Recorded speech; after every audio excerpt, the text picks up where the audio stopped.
Estamos de volta com o TV Câmara Entrevista, que hoje aborda o tema Libras e o Mundo dos Surdos. Sobre isso eu converso com o Rogério Gonçalves, professor no IFSP, o Instituto Federal de São Paulo, campus Jacareí. Rogério, eu vou te perguntar algumas perguntas que eu escuto corriqueiramente. Por exemplo, o surdo é mudo? Infelizmente isso é recorrente, essa confusão, né? Não, o surdo não é mudo. Por que ele não é mudo? Porque ele fala, só que a modalidade de fala dele é visual espacial, basicamente com expressões manuais e não manuais. Então ele fala, então ele não é mudo. É que a questão da mudez está diretamente ligada à produção de voz. Aí sim, tem uma outra coisa que a gente precisa analisar. Claro, existem surdos que realmente não conseguem emitir nenhum som, nem por isso eles são mudos, porque eles são usuários da língua de sinais. Então é incorreto chamá-los de surdos mudos. Isso é muito antigo, isso vem dos primeiros séculos de estudo, né, que se imaginava que porque eles não falavam eles eram mudos. Não. Então não se fala, se chama surdo. São os surdos. E a modalidade de comunicação deles é espaço visual, né? Ou visual expressiva.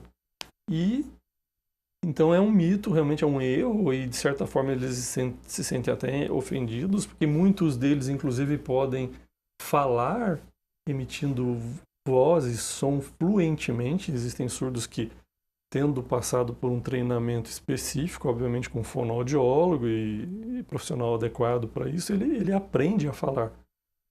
Tanto que eu teria exemplos, eu mostro isso nos cursos, que tem surdos que você não sabe que ele é surdo. Porque ele fala tão bem, pronuncia tão bem as palavras, que é impressionante ver como é que ele consegue. Então, todos nós conseguimos falar, desde que a gente tenha as condições fisiológicas para isso, e os surdos têm. Então, eles não são mudos. Outra questão que eu escuto, inclusive eu escutei recentemente, uma pessoa falou: saber Libras é muito legal, porque você já aprende os gestos e você pode se comunicar em qualquer lugar do mundo. E aí eu quero que você nos esclareça em relação a isso. Então, mas é recorrente também isso, né? As pessoas confundem, né? Não, tem tanto que é a língua brasileira de sinais, é a nossa língua. Então tem a língua americana de sinais, a língua francesa, a língua chinesa, japonesa, cada região tem a sua língua. Tem as suas regras, as suas características lexicais. É claro, o que há de comum com todas as línguas de sinais são espaços visuais. E ela tem, sim, uma característica que a gente pode dizer que é comum a todas as línguas de sinais, que são expressões chamadas não manuais que se você não encontra em dicionários. A gente viu isso no curso, são os classificadores. Eles, sim, são comuns, mas são comuns e não iguais. Então, os classificadores, eles facilitam a comunicação entre surdos de regiões diferentes, principalmente de países diferentes. Ainda assim, eu não estou querendo dizer que basta eu saber Libras para eu conversar com um americano surdo, não. Aqui tem a língua brasileira de sinais, tem a língua americana de sinais. Tem, sim, alguns sinais parecidos? Tem. Assim como nossas línguas orais têm influências de outras línguas. Nós vivemos na América Latina, nossa influência é latina. E mais especificamente da língua, falando especificamente da Libras, língua brasileira de sinais, como o primeiro professor surdo aqui da época do Império, que veio para cá, trazido por Dom Pedro II, veio da França, Edward Rouet. Obviamente a nossa língua de sinais tem a influência da língua francesa de sinais. Não é igual à língua francesa, mas tem muitas semelhanças. Então, assim como acontece com a nossa língua portuguesa, com a língua espanhola, muitas semelhanças e tal. Mas não é surdo-mudo e não é tudo igual. A gente não consegue conversar com surdos assim de uma hora para outra de outro país. Certo. Rogério, outra questão, qual a diferença entre a interpretação em Libras e o português sinalizado? Esse é um grande problema, né? Como a gente conversou anteriormente, é o problema dos aplicativos, né? O que é português sinalizado? Bom, toda comunicação, seja ela de que modalidade for, ela é igual no sentido do que o cérebro faz, né? Tem áreas de dominância. A gente sabe que a gente fala, a gente faz várias coisas ao mesmo tempo. Na verdade, não é bem assim. A gente tem áreas de dominância no cérebro que se ocupam de determinadas funções, né? E é claro, isso muito rapidamente, basicamente instantâneo. E para falar de língua ou de linguagem, a gente também está se referindo a isso, a áreas de dominância. Então nós estamos aqui conversando. A área que está dominando a área do cérebro que está dominando a nossa conversa aqui é a área do hemisfério esquerdo. Então, nós nascemos, desde o ventre da mãe, a gente aprendeu a falar e a ouvir. Então, isso foi sendo dominado pelo hemisfério esquerdo. Então, automaticamente, quando a gente está falando, quem está trabalhando é o hemisfério esquerdo? Que é a nossa modalidade materna, primária, a nossa chamada L1, né? A nossa língua materna. A outra área do cérebro que cuida do visual, das habilidades espaciais, dos reconhecimentos, das metáforas, é o hemisfério direito. Ele aqui, ele está trabalhando, obviamente, mas ele não é a dominância. Então, o que eu estou querendo dizer com isso? Se eu estou falando, quem está dominando é a nossa língua, nossa modalidade materna, língua portuguesa. Então, todo o mecanismo cerebral está funcionando para que eu fale corretamente, que eu busque gramática, sintaxe da nossa língua e para transformar isso em voz. E isso é o hemisfério esquerdo. Ok. Quando eu estou fazendo Libras, sinalizando, é o outro lado. Os surdos também têm essa área dominante. Quando eles estão se comunicando, quem está dominando essa comunicação é o hemisfério direito. Da mesma forma, para eles acontece da mesma forma. Tudo está sendo trabalhado para que eles façam corretamente, buscando a gramática, a sintaxe, para que isso ocorra de uma forma inteligível para qualquer um que fale a língua de sinais. Ok. Então, se eu falar e fizer Libras, no nosso caso, que somos ouvintes e falantes da língua portuguesa como língua materna, ainda assim quem vai estar dominando é o hemisfério esquerdo.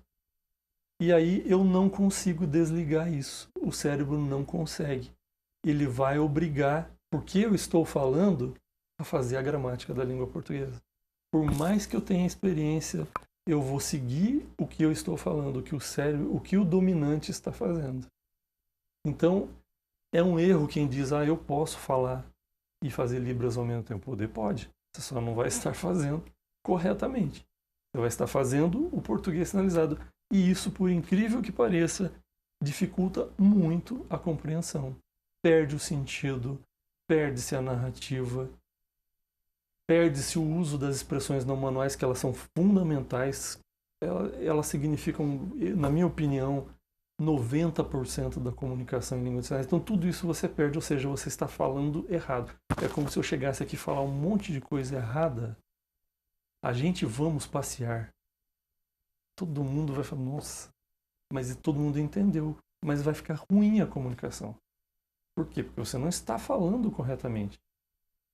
Então, esse é o maior erro. Esse é um grande problema. Daí entra aquela questão dos aplicativos. Eles não conseguem fazer essa comutação. Então, se eu vou falar em Libras, eu tenho que usar só a sinalização.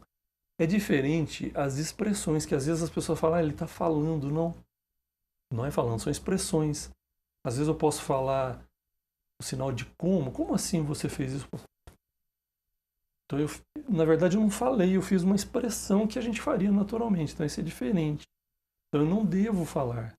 Como assim você... Aí pronto, aí eu nem consigo fazer direito. Ou eu falo ou eu faço sinais. Porque ou um ou outro eu vou estar errando. Normalmente eu vou estar errando a Libras. Então, português sinalizado é um problema seríssimo. Tem gente que justifica dizendo, olha, não, mas para o surdo aprender Libras... porque tem surdo que não sabe Libras também. Mas para ensinar Libras para o surdo eu tenho que falar junto. Não se pode confundir falar junto com sinalização com ensino de Libras para surdo. O ensino a gente tem que usar uma técnica orofacial porque ele precisa saber como é que os sinais são pronunciados na língua portuguesa. Mas são sinais. A gente não pode... Tem gente que confunde. Então, e outra, não é qualquer um que sabe ensinar língua brasileira de sinais para surdos. É uma técnica diferente. A técnica que o ouvinte tem que usar para ensinar ouvintes a aprender é uma, para ensinar surdos é outra. Não dá para você ensinar surdos e ouvintes na mesma sala. São técnicas diferentes. Precisa saber fazer isso. Eu tenho pós-graduação em Libras e Educação dos Surdos, então eu tenho algumas técnicas próprias, se adquire essas técnicas através de estudo. Então também é um engano, por isso que eu falei isso no início. Gente que é intérprete falar, porque eu sou intérprete eu posso ensinar. Pode, mas não, isso não dá a habilidade necessária, a competência necessária. Assim como mesmo o docente de Libras, para ensinar surdos, precisa ter uma habilidade específica. Então, não é bem assim. Então, o português sinalizado, eu diria que é o maior problema. Hoje a gente vê nas redes sociais aí um monte de gente falando... As musiquinhas, né? O pessoal cantando. Sim, falando em língua de sinais e falando ao mesmo tempo. Eu... tenho feito uma campanha muito grande nas redes sociais aí, e as pessoas não admitem isso, que você faça esse tipo de correção. Mas é um problema grave, que as pessoas acham, por exemplo, mesmo com os intérpretes aparecendo aí nas campanhas, que chamam muito a atenção, muita gente fez brincadeiras, fez memes, aí dizendo, olha quanta careta que ela está fazendo, e achavam que estava exagerado. Não, pelo contrário, aquilo são expressões, aquilo ela não estava fazendo português sinalizado. São muito importantes as expressões para o surdo. Outro mito é achar que o surdo está olhando para a sua mão ao invés de olhar para um todo na comunicação. Então as pessoas se preocupam, colocam luvinha branca para fazer. O surdo fala, para que a luvinha branca? Eu não estou olhando só para a sua mão, né? Aliás, isso incomoda o surdo, porque chama mais atenção do que o necessário. Uhum. Então, não, é um todo que é olhado. E as expressões são fundamentais. Eu tenho que mostrar que eu estou com raiva, que eu estou emocionado, que eu estou alegre.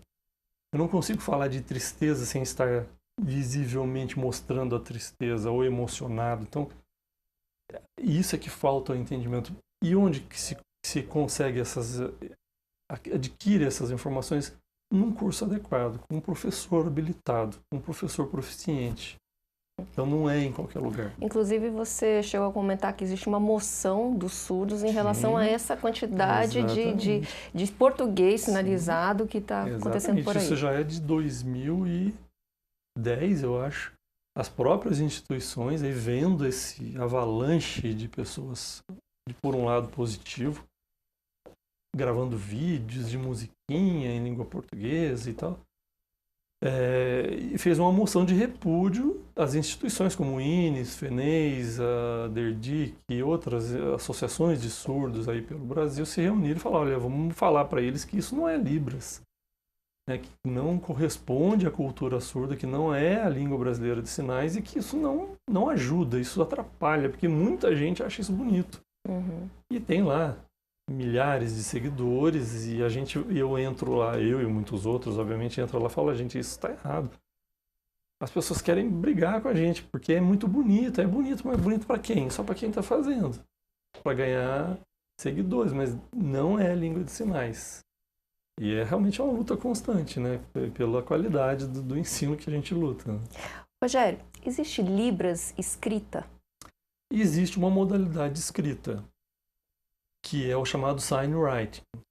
O sign writing, como o próprio nome diz, né, uma palavra em inglês, ela é importada, ela veio construída por uma professora de balé. Na verdade, o que ela fez foi criar símbolos, porque na época não existia o que a gente tem de ferramentas de internet, de gravar vídeos e todo mundo grava.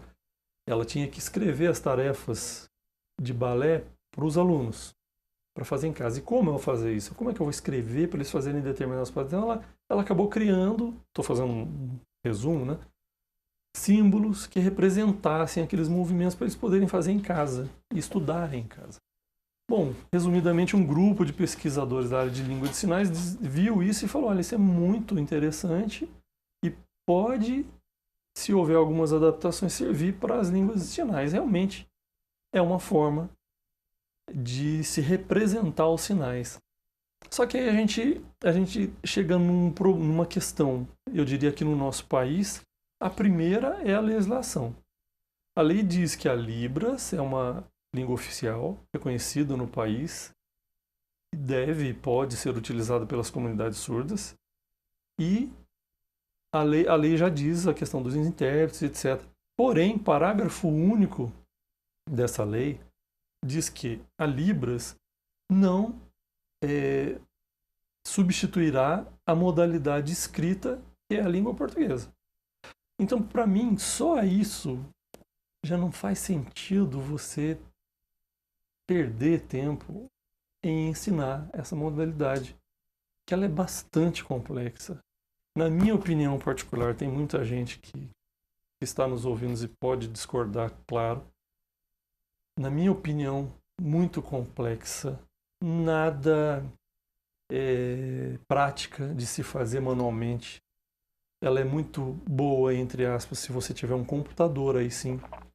Como você está aí anotando um monte de coisa, como é que você anota isso se o negócio é complicado? Uhum. Então, eu até mostro nos meus cursos, eu mostro en passant ali, né, como é que é, para saber que existe, mas nem surdos, eu não conheço nenhum surdo que conheça. Uhum. Então, na minha opinião, não faz muito sentido. Eu acho que não vale a pena. Não vejo aplicabilidade. Acho bonito, acho interessante. É a única modalidade que existe de escrita da língua de sinais, mas, na minha opinião, não faz sentido. Eu acho que o negócio é a língua portuguesa mesmo, para escrever. Quem sabe Libras pode ser considerado, aqui no Brasil, pode ser considerado um bilíngue? Sim, sim. Sabendo Libras, você é bilíngue. Você sabendo qualquer outra língua. Aí tem a questão das proficiências, etc., né? Falando disso, o que se confunde muito é, por exemplo, você saber Libras e mesmo tendo proficiência em Libras, não garante que você seja um intérprete em Libras. Porque para ser intérprete em qualquer língua precisa de determinadas habilidades e competências que às vezes um fluente na língua inglesa ainda assim não seja um intérprete. Então também existe um mito de que basta saber Libras, basta ter proficiência para ser um intérprete. Não. Então precisa ter essa habilidade. São técnicas que você também aprende, né? A gente já viu aí na televisão um caso recente numa grande emissora aí, uma atriz que estava fazendo a tradução simultânea da entrega do Oscar e ela, na hora, falou, olha, não consigo interpretar isso que está dizendo aí. Eu me considero incapaz. Ela disse isso ao vivo, um negócio meio chocante, sabendo que ela é uma pessoa fluente e tal. Então você vê que não é assim. Então não basta só isso, né? Então, sim, mas quem tem essa habilidade de pelo menos falar e se comunicar, sim, é bilíngue. O que não pode confundir é ser intérprete. Okay. Mesmo a mesma docência. Eu posso saber muito, mas posso não ter condições de ensinar. Então, são coisas diferentes. Certo. Rogério, para encerrar aqui, para pais os pais desconfiam que os seus filhos são surdos, que dica que você daria para esses pais? Eles não sabem, de repente estão estranhando algum comportamento que parece diferente no seu filho e, de repente, quais os passos a serem tomados?